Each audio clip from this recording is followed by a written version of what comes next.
Welcome to the News Hour. On Thursday, Special Counsel Robert Hur's report concluded that no criminal charges were warranted against President Biden for his handling of classified documents. However, the report made several references to President Biden's age and called his memory into question. The president shot back last night. I'm well-meaning, and I'm an elderly man, and I know what the hell I'm doing. I've been president, and I put this country back on its feet. White House correspondent Laura Barone Lopez has been following all this and joins me now. Laura, the president spoke directly to the nation last night about this report in a very heated press conference. Why? Sources inside the White House told me that the president felt compelled to respond, that he wanted to highlight that there were no charges, remind people of that, and point out the differences between the way he handled his classified documents and the way former President Donald Trump handled the classified documents. Basically, that he cooperated and immediately gave them back. Former President Trump didn't. They also wanted to dispute what they called editorializing about his memory and age, and they thought that it would be a good time for him to take questions. And he's not being criminally charged. So what did the president highlight from the report, and what's the White House challenging in there?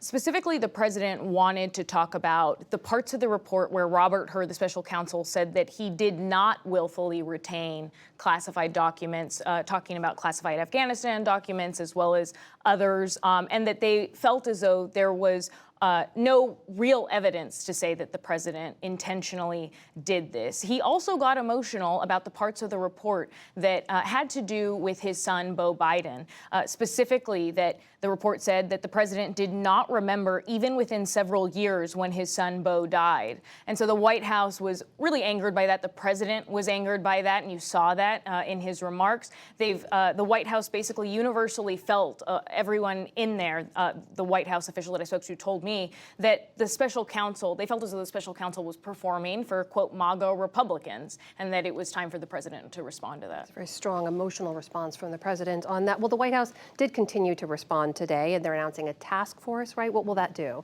So this task force is going to review the presidential transition process, and specifically how classified documents are handled during that transition. Transitions can get messy, they can get speedy, people can make mistakes, and so Biden is going to appoint a senior government official to oversee that new task force that will make recommendations. And what about from the wider Democratic Party? What's been the response among them? Democrats were quick to point out that the mental fitness and, misspeaking is not just a President Biden problem, that it is something that is also a problem for former President Donald Trump, who has frequently mixed up foreign leaders.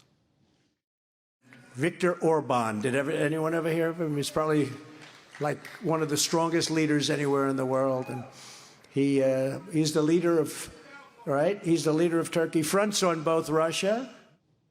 So Viktor Orban is not the leader of Turkey. He is the leader of Hungary. And President Trump has also frequently mixed up Nikki Haley and Nancy Pelosi. Overall, Amna, Democrats were really upset about this report. I spoke to Congresswoman Debbie Dingell who, from the swing state of Michigan, who said that she was so upset that she wanted to share with me this personal detail that the President Biden always checks in with her this week every year because it's the anniversary of her husband's death. She now occupies his seat in Congress, and it's also very close to Beau Biden's birthday.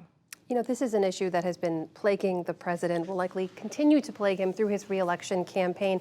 How is this impacting or resonating among voters? So Democrats admit that this is going to be something they have to confront head on. I spoke to Jim Messina, who ran former President Barack Obama's 2012 campaign, and he said that voters need to see more of Biden. Americans are going to have questions about this. Age is an issue for both candidates. And part of how you address it as a former presidential campaign manager, my advice to them is always transparency is important here. People need to see the president doing his job. Where Joe Biden is the best is talking to average Americans. And the more he can do that, the better off he is. And, I think some of the problem has been, it's always these kind of scripted moments or these sort of White House moments. And voters want to see him out with them talking about these things. And I think the campaign's got to do more of that.